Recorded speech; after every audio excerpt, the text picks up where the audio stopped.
Client ko, ito po isang client ko na masakit na po yung shoulder. Masakit daw po yung likod. Masakit din daw po yung dito sa leg niya. Ngayon po na-therapy ko na po siya na po yung magko-comment sa akin kung ano ba sasabi niya sa pag-therapy ko po sa kanya. Sige na po, te. Go ahead. Ngayon wala na. Natanggal na. Ano yan? Dito masakit. Ngayon wala na ano niya na, nakilap niya na. Dito din. Sa likod. Yan. Salamat.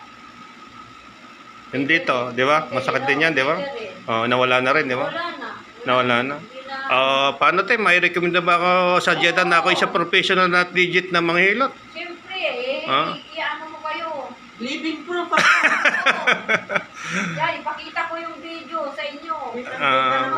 No, sige po. God bless po. Sana po magtuloy-tuloy na po yung paggaling nyo. Okay po. Salamat din po.